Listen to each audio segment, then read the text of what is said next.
도와주세요. 제발 살려줘. 조금만 버티세요. 조금만 더. 안 돼요. 안 돼. 폭우가 총알처럼 쏟아지는 한밤중, 다리는 무너지기 직전이었습니다. 강물에 매달린 한은정의 비명이 어둠을 찢었죠. 박진수는 찢어진 손바닥으로 밧줄을 붙잡으며 이를 악물었습니다. 하지만 한은정을 끌어올리는 순간 다리가 무너지기 시작했습니다. 진수는 은정을 강하게 밀어 올렸고 자신은 어둠 속으로 떨어졌습니다. 물보라가 치솟았고 비명이 멈췄습니다. 그날 밤 한 젊은 군인이 타인의 생명을 위해 자신을 던졌습니다. 구독과 좋아요는 무료입니다. 지난 영상에서 공주에서 듣고 계신다고 댓글 남겨주신 우섭님, 정말 큰 힘이 되었습니다. 여러분은 지금 어디에서 듣고 계신가요? 댓글로 남겨주시면 다음 영상에서 인사드릴게요. 그럼 지금 바로 폭우 속에서 생명을 구하기 위해 몸을 던진 한 군인의 이야기를 들려드리겠습니다. 장맛비가 강원도 산간 마을에 내리기 시작한 건 7월 초순이었습니다. 처음엔 그저 여느 여름 장마처럼 부슬부슬 내리는 정도였죠. 마을 사람들은 우산을 쓰고 밭일을 하거나 처마 밑에 앉아 빗소리를 들으며 막걸리 한 잔씩 기울였습니다. 평화로운 풍경이었어요. 박진수 병장은 그날도 어김없이 부대 앞 다리 공사 현장에 나갔습니다. 27살 곧 제대를 앞둔 병장이었죠. 강원도 모부대 공병대 소속으로 민간 협력 사업의 일환으로 마을과 부대를 잇는 다리 보수 공사를 담당하고 있었습니다. 진수는 성실한 군인이었어요. 아침 점호 때도 늘 제일 먼저 도착했고 상관의 지시에 묵묵히 따르는 모범적인 병사였습니다. 이번 장마만 잘 넘기면 휴가 나가는 거다. 조금만 더 참자. 진수는 혼잣말로 중얼거리며 물에 젖은 장화를 벗어 털었습니다. 장화 안에 고인 물이 철벅거리며 쏟아졌어요. 옆에서 함께 작업하던 후임 병사가 웃으며 말했습니다. 형님, 휴가 가시면 뭐 하실 거예요? 글쎄, 집에 가서 어머니 밥이나 먹어야지. 너는? 저는 여자친구 만나러 가요. 젊은 병사들의 소박한 대화가 빗소리에 섞여 흘러갔습니다. 진수는 웃으며 고개를 저었어요. 여자친구는커녕 친구도 별로 없는 자신의 처지가 서글프기도 했지만 그래도 괜찮았습니다. 군 생활만 잘 마치면 되니까요. 오후가 되자 비가 조금씩 굵어지기 시작했습니다. 진수는 다리 난간을 점검하며 강물을 내려다봤어요. 강물은 평소보다 불어나 있었지만 아직 위험할 정도는 아니었습니다. 잔잔하게 흐르는 물결 위로 빗방울이 동그랗게 번졌죠. 진수 병장. 뒤에서 누군가 부르는 소리에 진수가 돌아봤습니다. 마을 이장님이었어요. 70줄의 노인은 지팡이를 짚고 다리 입구까지 걸어오셨습니다. 비에 젖은 얼굴로 진수를 바라보시며 말씀하셨어요. 병장, 이번 비 좀 심상치 않네. 둑이 많이 약해졌어. 혹시 모르니까 조심해야 해. 걱정 마세요, 이장님. 저희가 매일 점검하고 있습니다. 다리도 튼튼하게 보수했고요. 진수는 자신 있게 대답했습니다. 실제로 이 다리는 진수와 공병대원들이 몇 달에 걸쳐 심혈을 기울여 보수한 것이었어요. 낡은 철근을 교체하고 콘크리트를 다시 부었으며 난간도 새로 설치했습니다. 진수에게는 일종의 자부심이었죠. 하지만 이장님은 여전히 걱정스러운 표정이었습니다. 그래도 조심해. 이 산골비는 한번 쏟아지면 끝을 모르거든. 이장님이 돌아가신 후에도 진수는 그 말이 마음에 걸렸습니다. 하지만 곧 고개를 저었어요. 기후일 거라고 생각했죠. 날씨 예보에서도 호우주의보만 내렸을 뿐 특별한 경보는 없었으니까요. 저녁 무렵 부대로 돌아온 진수는 식당에서 저녁을 먹었습니다. 김치찌개와 밥, 그리고 몇 가지 반찬이 전부였지만 배는 불렀어요. 식사 후 생활관으로 돌아가는 길에 하늘을 올려다봤습니다. 먹구름이 잔뜩 끼어 있었고 빗줄기는 더 굵어지고 있었어요. 오늘 밤 근무 서는 사람들 고생 좀 하겠네. 진수는 중얼거리며 생활관에 들어갔습니다. 다행히 오늘 밤은 자신의 근무가 아니었어요. 침대에 누워 핸드폰으로 뉴스를 보다가 어머니께 문자를 보냈습니다. 엄마, 나 잘 있어. 곧 휴가 나갈게. 답장은 금방 왔습니다. 알았다. 몸 조심해라. 비 많이 온다던데. 진수는 미소 지으며 핸드폰을 내려놓았습니다. 창밖으로 빗소리가 점점 더 커지고 있었어요. 천둥 소리도 간간히 들렸습니다. 하지만 진수는 걱정하지 않았어요. 그저 평범한 장마라고 생각했죠. 밤 9시쯤 생활관 안은 조용했습니다. 몇몇 병사들은 이미 잠들었고 몇몇은 핸드폰을 보거나 책을 읽고 있었어요. 진수도 잠들려고 했는데 어디선가 이상한 소리가 들렸습니다. 쿵, 쿵, 콰르르르. 멀리서 들려오는 둔탁한 소리였어요. 천둥 소리와는 달랐습니다. 뭔가 무너지는 듯한 불길한 소리였죠. 진수는 침대에서 일어나 창문으로 다가갔습니다. 어둠 속에서 아무것도 보이지 않았지만 빗소리는 이제 폭포수처럼 쏟아지고 있었어요. 설마. 진수의 가슴이 두근거리기 시작했습니다. 이상한 예감이 들었어요. 평범하지 않은 무언가가 시작되고 있다는 느낌이었습니다. 그날 밤 비는 3배로 쏟아지기 시작했습니다. 밤 10시가 넘어서자 상황은 급격히 악화되었습니다. 진수는 생활관에서 뒤척이다 결국 잠을 이룰 수 없었어요. 창밖의 빗소리가 너무 거셌기 때문입니다. 마치 하늘이 찢어지는 것 같았죠. 진수는 침대에서 일어나 군복을 다시 입었습니다. 뭔가 확인하러 가야 할 것 같은 불안한 예감이 들었거든요. 어디 가십니까, 병장님? 당직 근무를 서던 후임이 물었습니다. 진수는 우비를 걸치며 대답했어요. 다리 쪽 좀 확인하고 올게. 비가 너무 많이 와서. 지금요? 위험하지 않습니까? 괜찮아. 금방 다녀올게. 진수는 손전등을 챙겨 밖으로 나갔습니다. 순간 거센 빗줄기가 얼굴을 때렸어요. 우비를 입었지만 소용없었습니다. 몇 걸음도 걷기 전에 온몸이 흠뻑 젖어버렸죠. 진수는 손전등을 켜고 다리 쪽으로 걸어갔습니다. 부대에서 다리까지는 도보로 10분 거리였습니다. 하지만 이날 밤은 달랐어요. 흙길은 진흙탕으로 변해 있었고 곳곳에 물웅덩이가 생겨 있었습니다. 진수는 조심스럽게 발을 옮겼어요. 한 발 한 발 내디딜 때마다 장화가 진흙 속으로 빠져들었죠. 다리에 도착했을 때 진수는 숨이 막혔습니다. 강물 수위가 상상 이상으로 올라와 있었거든요. 불과 몇 시간 전만 해도 다리 밑으로 한참 아래에 있던 강물이 이제는 다리 아래까지 차오르고 있었습니다. 검고 탁한 물이 거센 소용돌이를 만들며 흘러가고 있었어요. 이건 위험한데. 진수는 무전기를 꺼내 부대에 연락하려 했습니다. 하지만 무전기에서는 지직거리는 잡음만 들렸어요. 폭우 때문에 통신이 제대로 되지 않았습니다. 진수는 다시 시도했지만 마찬가지였죠. 이럴 때는 일단 현장을 확인하고. 진수는 손전등을 들고 다리 위를 걸으며 상태를 점검하기 시작했습니다.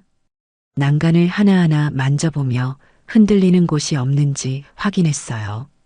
다행히 다리 자체는 아직 튼튼해 보였습니다. 하지만 강물의 압력이 점점 더 세져서 언제까지 버틸 수 있을지는 알 수 없었죠. 그때였습니다. 도와주세요. 제발. 희미하게 들려오는 비명소리에 진수의 몸이 굳어졌습니다. 빗소리와 강물 소리에 묻혀 거의 들리지 않을 정도로 작은 목소리였지만 분명히 들렸어요. 누군가 살려달라고 외치고 있었습니다. 어디서 나는 소리지? 진수는 손전등을 사방으로 비췄습니다. 어둠 속에서 아무것도 보이지 않았어요.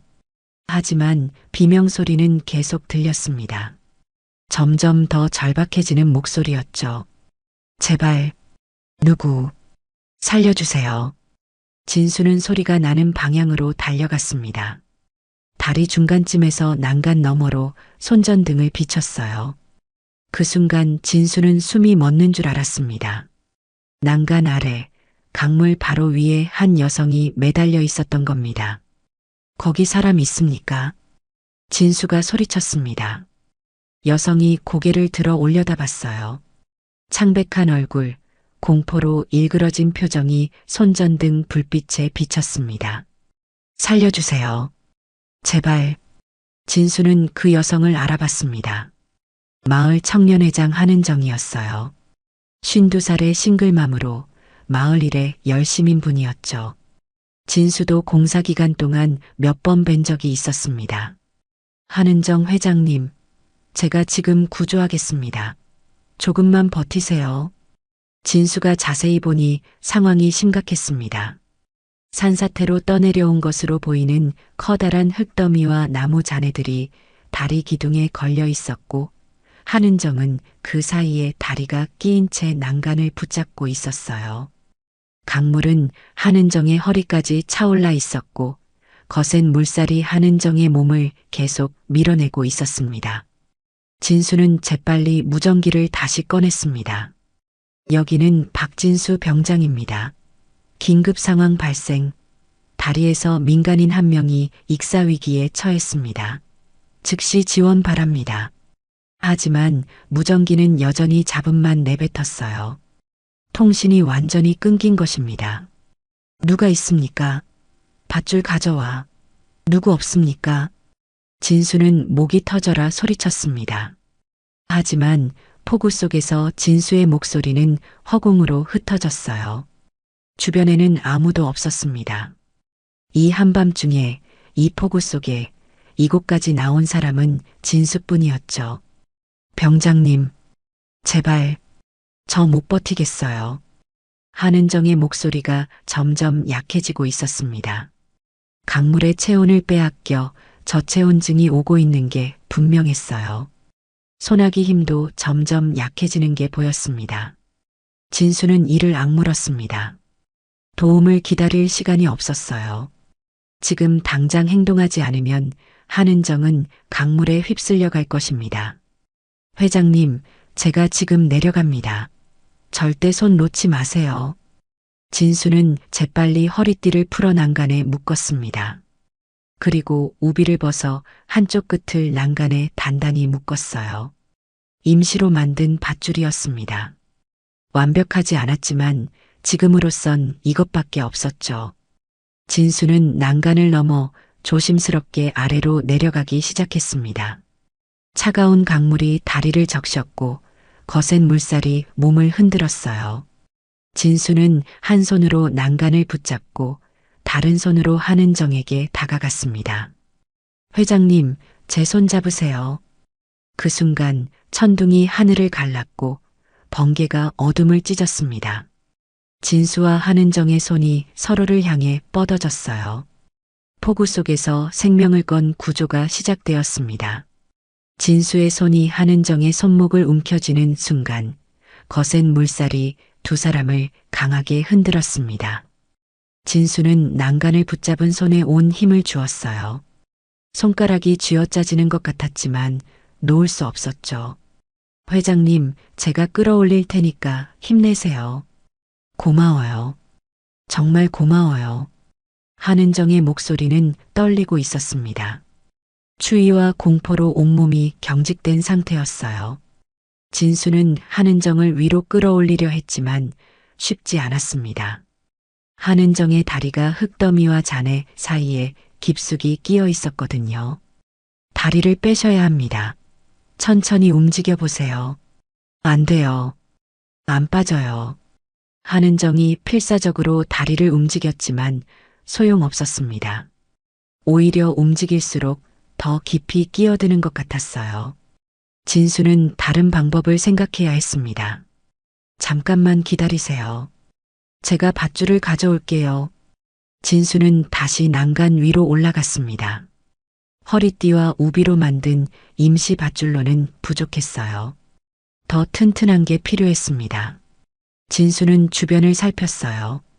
손전등 불빛이 다리 옆에 쌓여있던 공사 자재들을 비췄습니다. 그곳에 밧줄 한 뭉치가 보였죠. 있다. 진수는 재빨리 달려가 밧줄을 집어들었습니다. 굵고 튼튼한 마닐라 밧줄이었어요. 공사용으로 사용하던 것이었죠. 진수는 밧줄 한쪽 끝을 난간 기둥에 단단히 묶었습니다. 매듭을 2번, 3번 확인했어요. 절대 풀려서는 안 되니까요. 회장님, 밧줄 던집니다. 잡으세요. 진수는 밧줄을 한은정 쪽으로 던졌습니다. 하지만 비바람이 너무 거세서 밧줄이 빗나갔어요. 강물 속으로 떨어졌다가 물살에 휩쓸려 떠내려갔습니다. 제길. 진수는 밧줄을 다시 끌어당겼습니다. 그리고 다시 한번 던졌어요. 이번에도 실패했습니다. 3번째, 4번째 시도 끝에 겨우 한은정이 밧줄을 잡을 수 있었죠. 잡았습니다. 좋아요. 그걸 허리에 묶으세요. 한은정은 떨리는 손으로 밧줄을 허리에 감았습니다. 하지만 매듭을 제대로 묶을 수가 없었어요. 손가락에 감각이 없었거든요. 진수는 다시 난간을 넘어 내려가기로 했습니다. 제가 내려가서 묶어드릴게요. 진수는 밧줄을 붙잡고 조심스럽게 내려갔습니다. 발을 디딜 곳을 찾으며 한 발 한 발 내려갔어요. 그런데 그때였습니다. 진수가 디딘 다리 옆면이 갑자기 무너져 내렸습니다. 오랜 빗물에 약해진 콘크리트가 무게를 버티지 못한 거예요. 으악! 진수는 중심을 잃고 미끄러졌습니다. 손에 쥐고 있던 밧줄만이 진수를 붙들어 주었어요. 진수는 난간 아래로 반쯤 매달린 채 허공에 흔들렸습니다. 한은정 바로 옆이었죠. 병장님, 괜찮습니다. 괜찮아요. 진수는 이를 악물고 밧줄을 타고 올라가려 했습니다. 하지만 쉽지 않았어요. 온몸이 물에 젖어 무거웠고 강물이 계속 진수를 아래로 끌어당겼습니다. 더군다나 비는 총알처럼 쏟아지고 있었어요. 앞이 제대로 보이지도 않았죠. 회장님, 이 밧줄 잡으세요. 제가 끌어올릴게요. 하지만 병장님도 위험한데. 괜찮습니다. 어서요. 진수는 한 손으로 밧줄을 붙잡고 다른 손으로 한은정에게 밧줄을 건넸습니다. 한은정이 밧줄을 잡는 순간 진수는 힘껏 끌어당기기 시작했어요. 팔에 핏줄이 터질 것 같았습니다. 근육이 찢어지는 것 같은 고통이 밀려왔죠. 으윽. 진수의 손바닥이 밧줄에 쓸려 터지기 시작했습니다. 피가 흘러나와 밧줄을 붉게 물들였어요. 하지만 진수는 멈출 수 없었습니다. 손을 놓는 순간 한은정은 강물에 휩쓸려 갈 테니까요. 손 놓지 말아요. 조금만 더요. 못 버티겠어요. 한은정의 목소리에서 의식이 흐려지는 게 느껴졌습니다. 저체온증이 심해지고 있었어요. 지금이 마지막 기회였습니다. 진수는 있는 힘을 다해 외쳤습니다. 이 다리 내가 만든 겁니다. 절대 무너지게 안 놔둬요. 회장님도 포기하지 마세요. 진수의 외침이 폭우를 뚫고 울려 퍼졌습니다. 그 말에는 진수의 자부심과 책임감, 그리고 생명을 구하겠다는 절박함이 모두 담겨 있었어요. 진수는 팔에서 피가 흐르는 것도 손바닥이 찢어지는 것도 느끼지 못했습니다. 오직 한은정을 구해야 한다는 생각뿐이었죠. 조금씩, 아주 조금씩 한은정이 위로 올라오기 시작했습니다. 한은정의 다리가 흙더미에서 조금씩 빠져나왔어요. 진수는 이를 악물고 계속 끌어당겼습니다. 거의 다 왔어요. 조금만 더. 마침내 한은정의 다리가 완전히 빠져나왔습니다. 진수는 마지막 힘을 다해 한은정을 난간 위로 끌어올렸어요. 한은정이 다리 위로 올라오는 순간 진수도 밧줄을 타고 위로 올라갔습니다. 성공했다. 진수와 한은정은 다리 바닥에 쓰러졌습니다. 두 사람 모두 숨을 헐떡이며 하늘을 올려다봤어요. 비가 얼굴을 때렸지만 아무도 신경 쓰지 않았습니다. 살았다는 것, 그것만으로 충분했죠. 그런데 바로 그 순간이었습니다. 꽈르르르릉. 천둥보다 더 큰 소리가 울렸습니다. 다리가 흔들리기 시작했어요. 강물의 압력을 견디지 못한 다리 기둥 하나가 무너져 내리고 있었습니다. 회장님, 일어나세요. 빨리. 진수는 한은정을 일으켜 세웠습니다. 두 사람은 다리를 건너 반대편으로 뛰기 시작했어요. 하지만 다리는 이미 무너지기 시작했습니다. 발밑에 콘크리트가 갈라지며 무너져 내렸죠. 안 돼. 진수는 한은정의 손을 꽉 잡았습니다. 그리고 마지막 힘을 다해 앞으로 뛰어 올랐어요. 다음 순간 다리가 완전히 무너졌습니다. 진수와 한은정은 함께 어둠 속으로 떨어져 내렸습니다. 한은정이 눈을 떴을 때 천장에는 초록색 천막이 보였습니다. 희미한 아침 햇살이 천막 틈새로 새어 들어왔어요. 은정은 어디에 있는지, 무슨 일이 있었는지 혼란스러웠습니다. 몸을 움직이려 하자 온몸에서 통증이 밀려왔죠. 정신 차리셨습니까? 옆에서 간호병이 다가와 물었습니다. 은정은 천천히 고개를 돌렸어요. 주변에는 들것에 누워있는 사람들이 보였습니다. 부상당한 마을 주민들과 군인들이었죠. 구급 천막이었습니다. 여기가 어디죠? 임시구호소입니다. 어젯밤 큰 수해가 있었습니다. 기억나십니까? 그 말을 듣는 순간 모든 기억이 물밀듯이 밀려왔습니다. 폭우, 다리, 강물, 그리고 박진수. 은정은 벌떡 일어나려 했지만 어지러움에 다시 주저앉았어요. 천천히 하세요. 저체온증이 심했습니다. 저 말고 다른 사람은요? 저를 구해준 병사는 어떻게 됐어요? 간호병은 잠시 말을 멈췄습니다. 그리고 조심스럽게 대답했어요. 누구를 말씀하시는 겁니까? 박진수 병장이요. 저를 구해준 공병대 병사요. 은정의 목소리가 커졌습니다. 주변의 부상자들이 은정을 바라봤어요. 간호병은 난처한 표정을 지었습니다. 잠시만 기다리세요.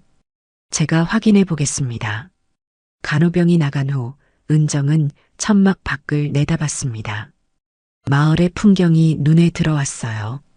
아니, 마을이라고 부를 수 없는 광경이었습니다. 모든 것이 물에 잠겨 있었거든요. 집들은 반쯤 물에 잠겨 있었고 논밭은 온통 흙탕물 바다가 되어 있었습니다. 나무들은 뿌리째 뽑혀나가 있었고 도로는 곳곳이 끊어져 있었어요. 은정이 평생 살아온 마을이 하룻밤 사이에 완전히 달라져 있었습니다. 이럴 수가. 은정은 입을 다물 수 없었습니다. 눈물이 흘러내렸어요. 마을 사람들은 모두 무사할까? 은정의 집은? 청년의 회가는? 걱정이 밀려왔습니다. 잠시 후 간호병이 다른 군인과 함께 돌아왔습니다.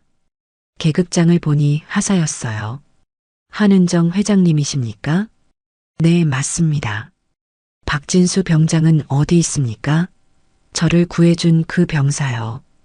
하사는 무거운 표정으로 고개를 숙였습니다. 죄송합니다만 박진수 병장은 현재 실종 상태입니다. 뭐라고요? 어젯밤 다리가 무너질 때 회장님과 함께 떨어지셨는데 회장님만 하류에서 발견됐습니다. 박진수 병장은 아직 찾지 못했습니다. 은정의 머릿속이 하얘졌습니다. 실종? 아직 찾지 못했다고? 은정은 마지막 순간을 떠올렸어요. 다리가 무너지면서 떨어질 때 진수가 은정을 강하게 밀어 올렸던 것이 기억났습니다. 은정이 물 위로 떠오를 수 있게 진수가 자신의 몸으로 은정을 밀어 올린 거였죠. 안 돼. 그럴 리가 없어. 은정은 고개를 저었습니다. 받아들일 수 없었어요. 자신을 살리기 위해 목숨을 건 젊은 병사가 실종됐다니. 은정의 눈에서 눈물이 쏟아져 내렸습니다. 지금 수색 작업을 진행하고 있습니다. 곧 찾을 수 있을 겁니다. 하사가 위로했지만 은정은 울음을 멈출 수 없었습니다. 옆에 누워있던 부상당한 군인 몇 명이 고개를 저었어요. 그들의 표정에서도 희망이 보이지 않았습니다. 밤새 불어난 강물이 얼마나 거셌는지 그들은 알고 있었죠. 박진수 병장, 그 친구 정말 용감했습니다. 한 군인이 말했습니다. 끝까지 구조 활동을 했다고 들었습니다. 회장님을 구하려고. 그만해요. 은정은 얼굴을 손으로 가렸습니다. 죄책감이 밀려왔어요. 자신 때문에 27살 젊은이가 실종됐습니다. 곧 제대하고 새로운 삶을 시작할 젊은이가 말이죠. 오후가 되자 마을에는 더 많은 구조대가 도착했습니다. 헬기가 물자를 실어 날랐고 군인들이 수색 작업을 계속했어요. 은정은 천막 밖을 서성이며 소식을 기다렸습니다. 하지만 진수에 대한 소식은 들려오지 않았죠. 해가 기울기 시작했습니다. 은정은 무너진 다리가 있던 곳을 바라봤어요. 다리는 완전히 사라지고 없었습니다. 그 자리에는 흙탕물만 흐르고 있었죠. 어제까지만 해도 멀쩡했던 다리가, 진수가 자랑스러워했던 그 다리가 흔적도 없이 사라져 버렸습니다. 진수 병장, 제발 살아있어야 해요. 은정은 두 손을 모으고 기도했습니다. 어떤 신이든 좋으니 진수를 살려달라고, 무사히 돌아오게 해달라고 빌었어요. 그날 저녁이었습니다. 어둠이 내리기 시작할 무렵 마을 상공에서 낮은 소리가 들려왔습니다. 처음에는 천둥 소리인 줄 알았어요. 하지만 아니었습니다. 점점 가까워지는 소리, 규칙적으로 울리는 기계음이었죠. 저건 헬기다. 누군가 하늘을 가리켰습니다. 은정도 고개를 들어 올려다봤어요. 어둠 속에서 커다란 군용 헬기 한 대가 천천히 마을 상공을 선회하고 있었습니다. 일반 구조 헬기와는 달랐어요. 훨씬 크고 위압적인 헬기였습니다. 저 헬기는 왜 저렇게 맴도는 거지? 모르겠는데. 뭔가 찾는 것 같은데. 사람들이 수군거렸습니다. 헬기는 계속 천천히 마을 위를 돌았어요. 마치 무언가를, 아니 누군가를 찾고 있는 것처럼 보였습니다. 은정은 그 헬기를 바라보며 생각했습니다.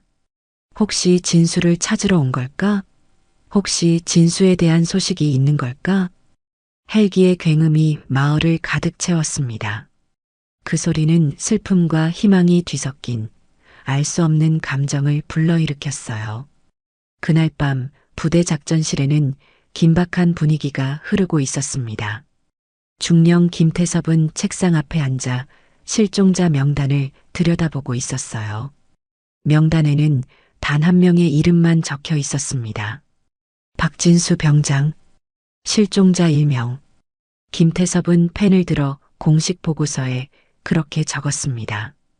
간결하고 사무적인 문장이었죠. 하지만 그 한 문장 뒤에는 한 젊은 군인의 목숨이 걸려 있었습니다. 김태섭은 무거운 한숨을 내쉬었어요. 박진수. 김태섭은 그 이름을 중얼거렸습니다. 어디선가 들어본 것 같은 이름이었어요. 하지만 정확히 어디서 들었는지 기억나지 않았죠. 김태섭은 컴퓨터를 켜고 박진수의 인사 기록을 열어봤습니다. 화면에 진수의 정보가 떴습니다.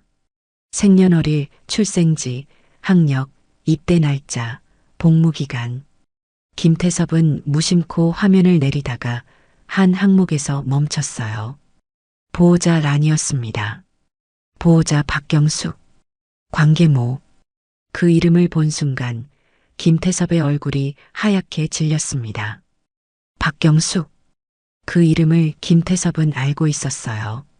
아주 오래전 군에서 일할 때 들었던 이름이었습니다.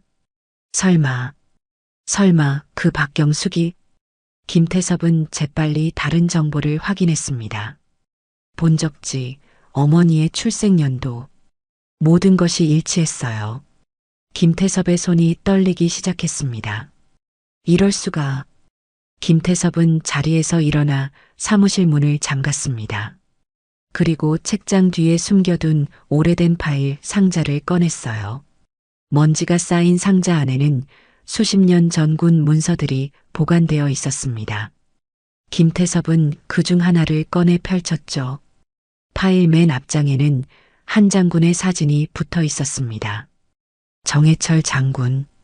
예비역 투스타 한때 군에서 전설로 불렸던 지휘관이었어요. 김태섭은 젊은 시절 정해철 밑에서 일한 적이 있었습니다. 그때 들었던 이야기들이 하나씩 떠올랐죠. 정해철에게는 여동생이 있었습니다.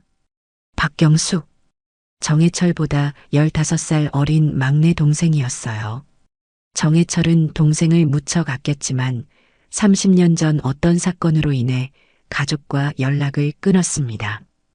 그 사건이 무엇인지는 아무도 정확히 알지 못했어요. 다만 작전 실패와 관련이 있다는 소문만 돌았죠. 김태섭은 파일을 다시 들여다봤습니다.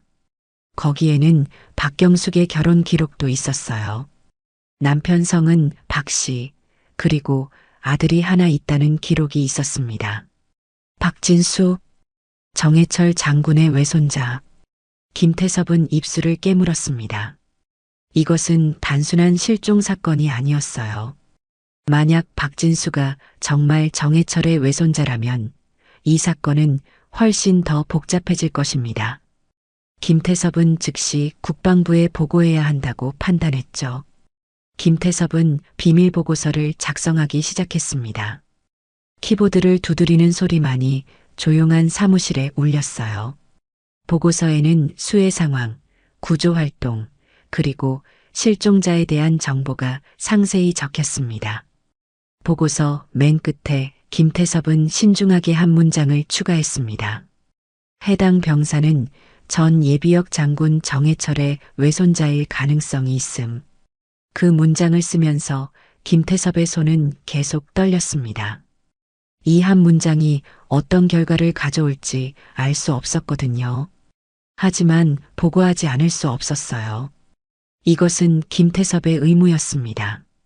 보고서를 완성한 김태섭은 암호화된 군 전산망을 통해 국방부로 발송했습니다. 발송 버튼을 누르는 순간 김태섭은 깊은 한숨을 내쉬었어요. 이제 상부의 판단을 기다려야 했습니다.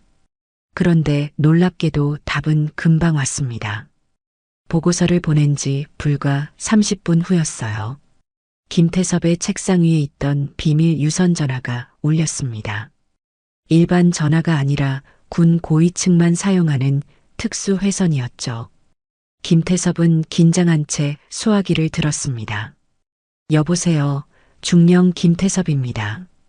수화기 너머로 묵직하고 낮은 목소리가 들려왔습니다. 나이든 남성의 목소리였지만 그 안에는 강철 같은 의지가 담겨 있었어요. 김중령 나야. 정해철이야. 김태섭은 숨이 멎는 줄 알았습니다. 정해철 장군이 직접 전화를 건 것이었어요. 예비역으로 물러난 지 오래됐지만 정해철의 영향력은 여전히 막강했습니다. 장군님, 보고서를 보셨습니까? 그래, 방금 봤어. 박진수 병장, 내 외손자가 맞아. 정해철의 목소리가 떨렸습니다. 평생 강인함으로 알려진 장군의 목소리가 처음으로 흔들리는 순간이었어요.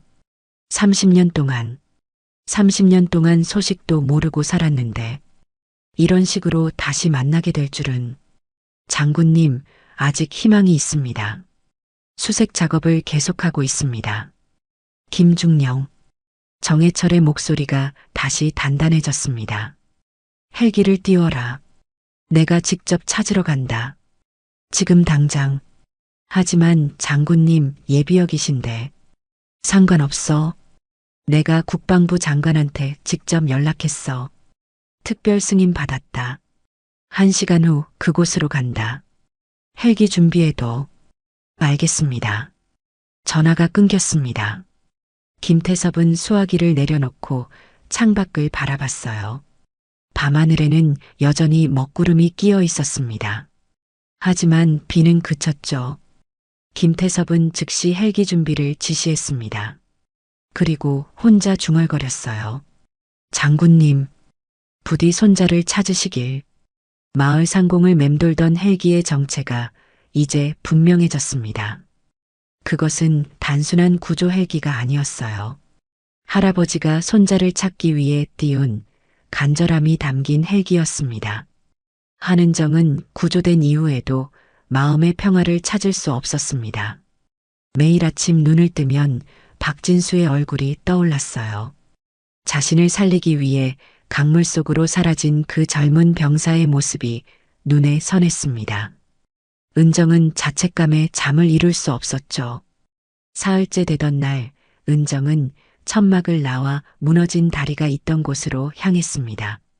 군인들이 말렸지만 소용없었어요. 위험합니다. 아직 집안이 불안정합니다. 괜찮습니다. 제가 조심할게요.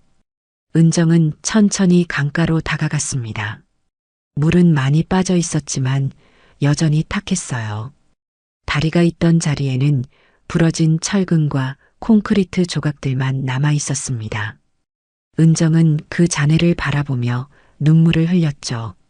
진수 병장, 어디 있어요? 살아있다고 말해주세요. 은정의 목소리는 바람에 실려 흩어졌습니다. 아무 대답도 없었어요. 강물 소리만이 쓸쓸하게 울렸습니다. 그날 이후로도 은정은 매일 그곳을 찾아갔습니다. 아침마다 저녁마다 강가에 서서 하류를 바라봤어요. 혹시 진수가 어딘가에 살아있을지도 모른다는 희망을 버릴 수 없었습니다. 회장님, 그만 돌아가세요. 몸 상하십니다.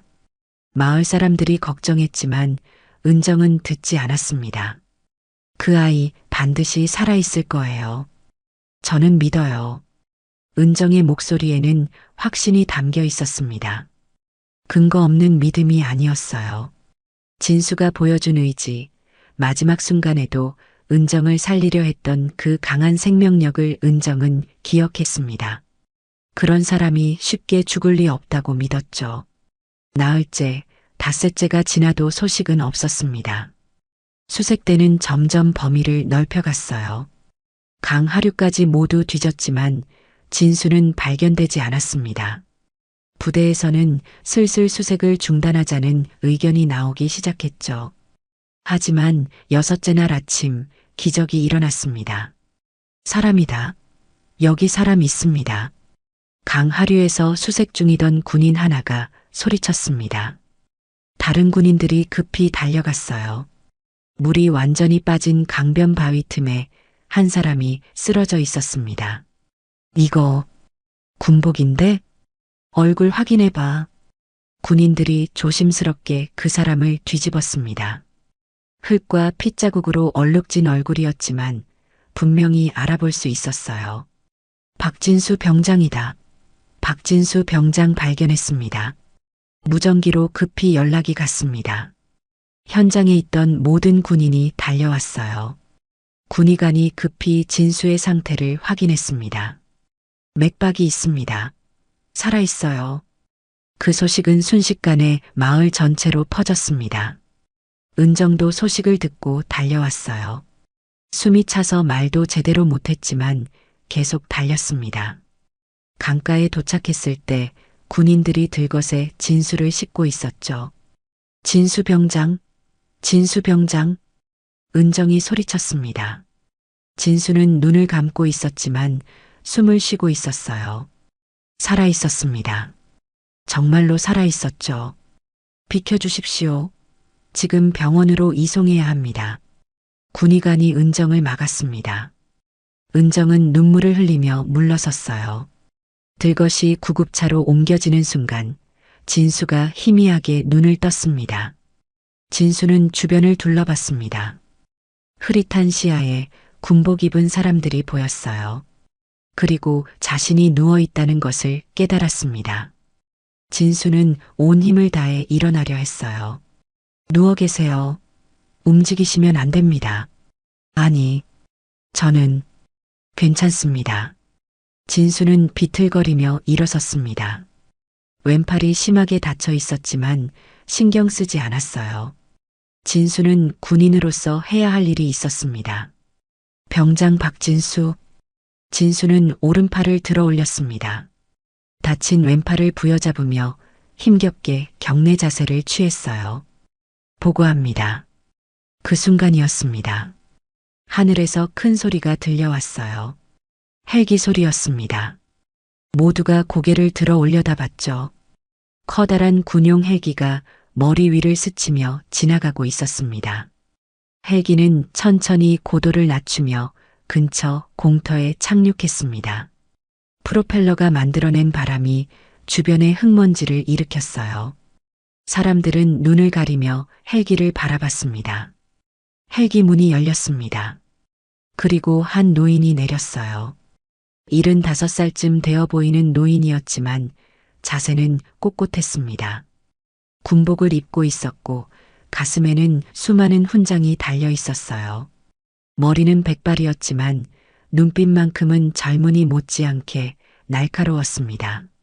노인은 헬기에서 내려 진수를 향해 걸어왔습니다. 주변 군인들이 모두 차렷 자세로 경례했어요. 예비역이지만 그 위험은 여전했습니다.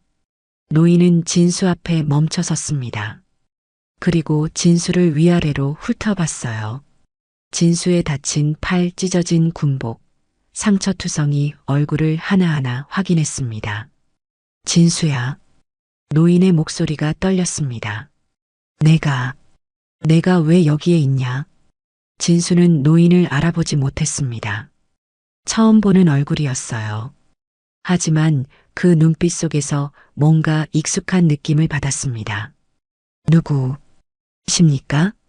나야. 내 외할아버지다. 그 말을 듣는 순간 진수의 눈이 커졌습니다. 외할아버지? 진수는 외할아버지를 만난 적이 없었어요.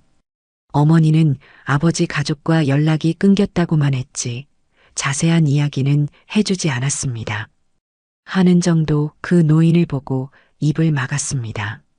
눈물이 쏟아져 내렸어요. 오빠잖아. 노인은 은정을 향해 고개를 돌렸습니다. 30년 만에 보는 여동생이었죠. 은정아, 오래간만이구나. 그날 강가에서 30년 만의 재회가 이루어졌습니다. 며칠 후 박진수는 부대 병원에 입원해 있었습니다. 왼팔은 골절상을 입었고 갈비뼈 2개에 금이 갔지만 생명에는 지장이 없었어요. 의사들은 기적이라고 말했습니다. 그 상황에서 살아남은 것 자체가 기적이라고요. 병실 창밖으로는 푸른 하늘이 보였습니다. 며칠간 쏟아지던 비가 완전히 그쳤고 햇살이 따스하게 내리쬐고 있었어요. 진수는 침대에 누워 천장을 바라보고 있었습니다. 아직도 믿기지 않았죠. 자신에게 외할아버지가 있다는 사실이, 그것도 전설적인 장군이라는 사실이요. 들어가도 되겠습니까? 문을 두드리는 소리에 진수가 고개를 돌렸습니다. 정해철이 문을 열고 들어왔어요. 군복은 벗고 편한 옷차림이었지만 여전히 그 존재감은 압도적이었습니다. 편히 계십시오. 일어나지 마세요. 정해철이 말했지만 진수는 자세를 바로잡으려 했습니다. 몸이 말을 듣지 않아 겨우 상체만 일으켰죠. 외할아버지. 진수는 아직도 그 호칭이 어색했습니다. 평생 외할아버지 없이 살았는데 갑자기 나타난 것이니까요. 정해철은 진수 옆 의자에 앉았습니다.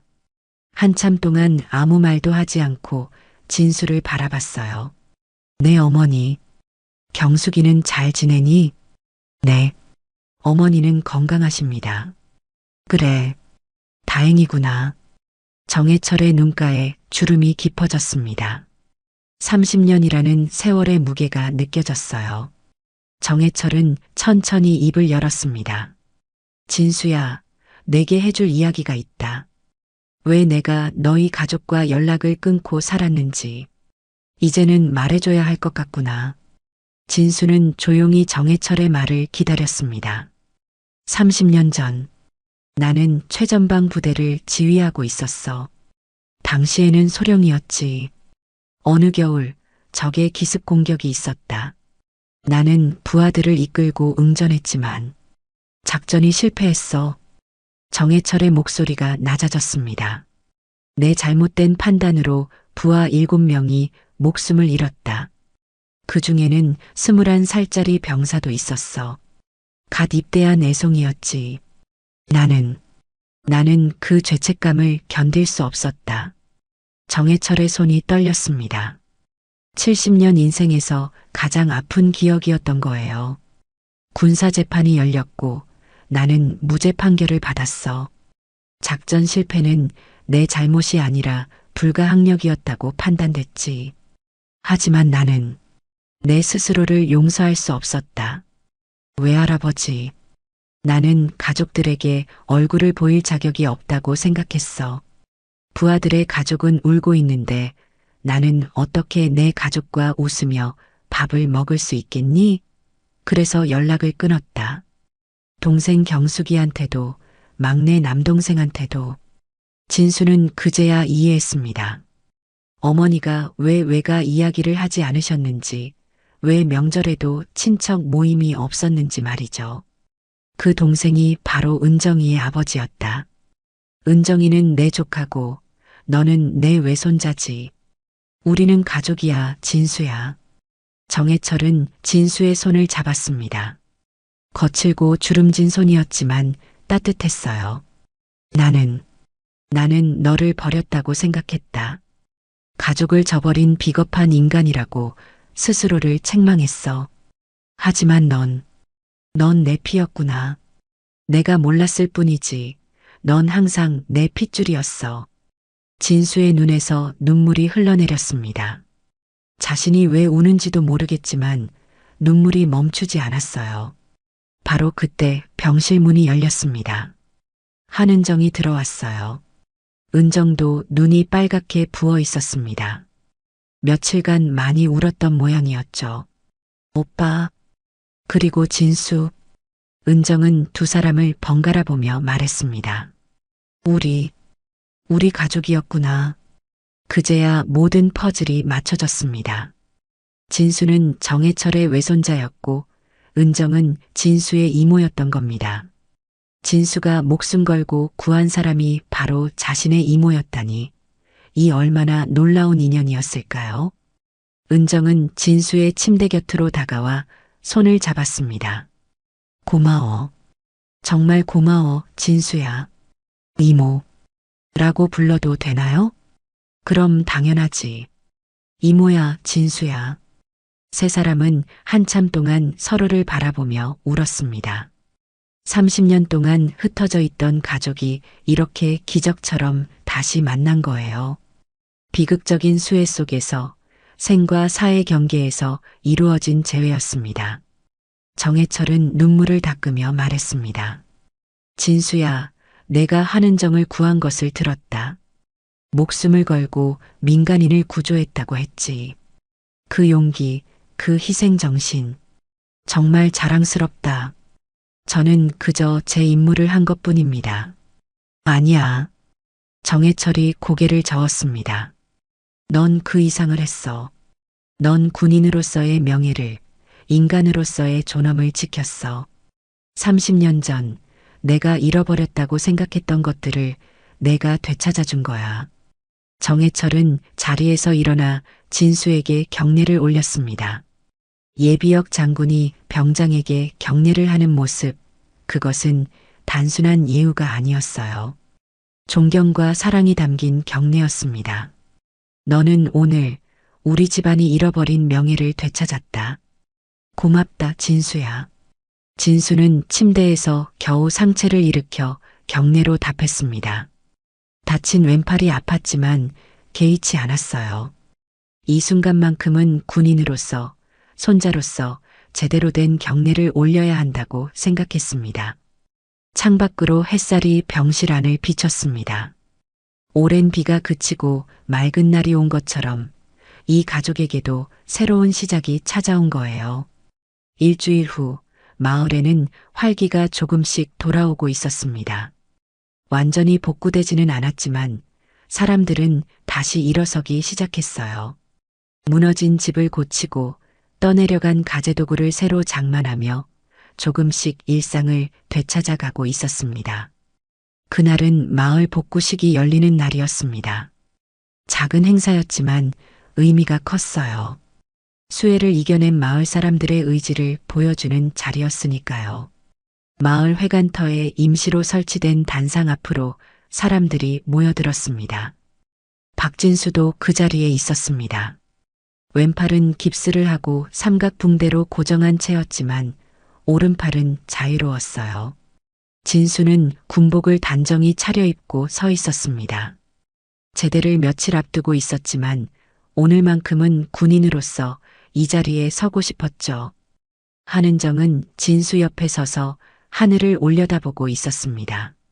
맑고 푸른 하늘이었어요.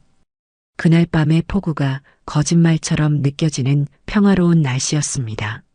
진수야, 저기 봐. 은정이 손가락으로 하늘을 가리켰습니다. 멀리서 헬기 한 대가 다가오고 있었어요. 천천히, 아주 천천히 마을 상공을 선회하며 날아왔습니다. 사람들도 하나둘 하늘을 올려다봤죠. 헬기는 마을 위를 낮게 돌았습니다. 마치 마을을 축복하듯 또는 위로하듯 천천히 원을 그리며 날았어요. 프로펠러 소리가 마을 전체에 울려 퍼졌습니다.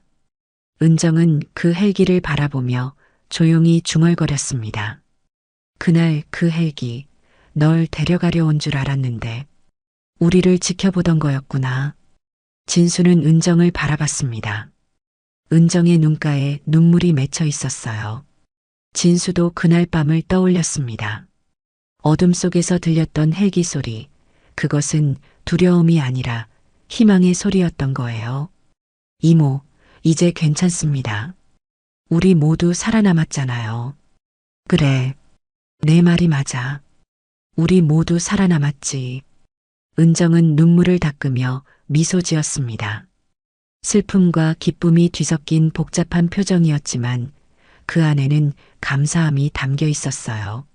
단상 위로 정해철이 올라갔습니다. 예비역이지만 이 행사에 특별히 초청받았어요.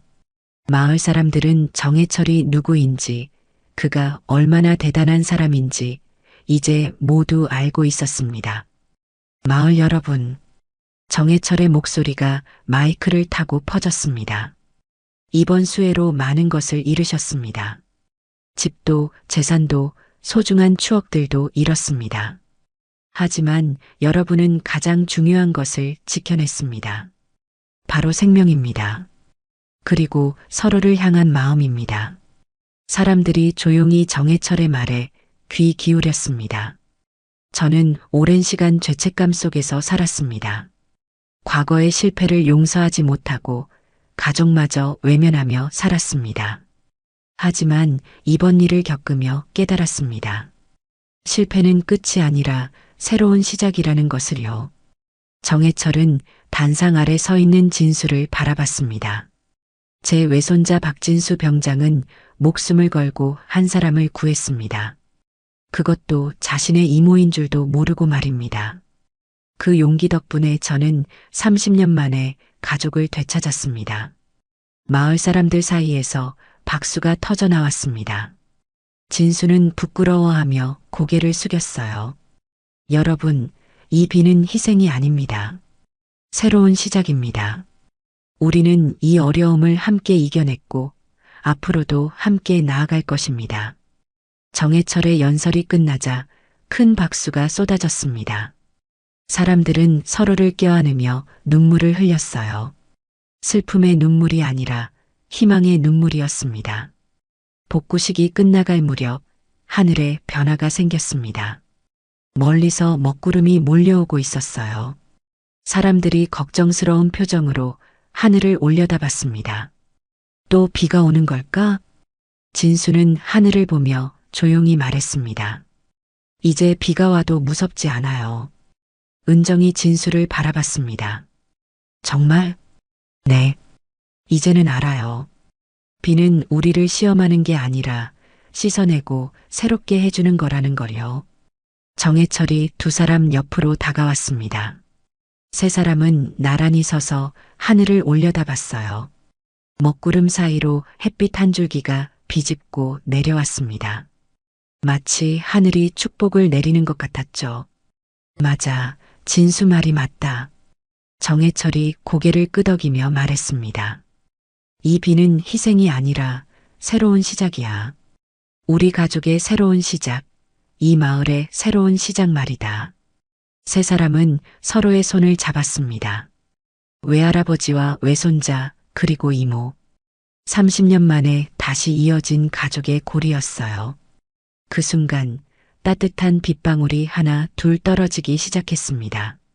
사람들은 놀라지 않았어요. 오히려 손바닥을 펴서 빗방울을 받았습니다.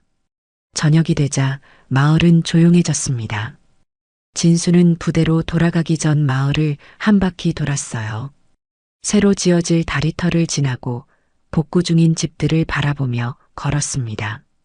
이곳에서 겪은 일들이 주마등처럼 스쳐 지나갔죠. 그때였습니다. 멀리서 익숙한 소리가 들려왔어요. 헬기 소리였습니다. 진수는 하늘을 올려다봤습니다. 어둠 속에서 헬기 한 대가 다시 떠오르고 있었어요. 불빛을 켜고 천천히 상승하는 헬기. 그것은 정해철이 타고 온 헬기였습니다. 헬기는 마을 상공을 한 바퀴 돌더니 멀어져 갔습니다. 진수는 그 모습을 보며 경례를 올렸어요. 비록 헬기 안에 정해철은 보이지 않았지만 진수는 알고 있었습니다. 외할아버지도 자신을 바라보고 있을 거라는 것을요. 그날 밤 다시 한번 헬기가 떴습니다. 하지만 이번에는 두려움이 아니라 희망을 싣고 날아갔어요. 어둠을 뚫고 날아가는 헬기의 불빛은 마치 새로운 길을 비추는 등대 같았습니다. 진수는 마을을 떠나며 다짐했습니다. 제대 후에도 이곳을 잊지 않겠다고, 그리고 언젠가 다시 돌아와 새로 지어질 다리를 보겠다고 말이죠. 먹구름은 지나가고 별이 빛나기 시작했습니다. 긴 장마가 끝나고 맑은 날들이 찾아올 것입니다. 그리고 이 마을에도, 이 가족에게도 밝은 미래가 기다리고 있을 거예요. 박진수의 용기, 한은정을 향한 희생, 정해철의 용서와 화해. 이 이야기는 우리에게 말합니다. 진정한 용기란 두려움 없는 것이 아니라 두려움 속에서도 옳은 일을 하는 것이며 끊어진 인연도 다시 이어질 수 있다는 희망을 전합니다. 여러분의 삶에도 새로운 시작이 찾아오길 바라며 이 이야기가 마음에 드셨다면 구독과 좋아요로 응원해 주세요. 감사합니다.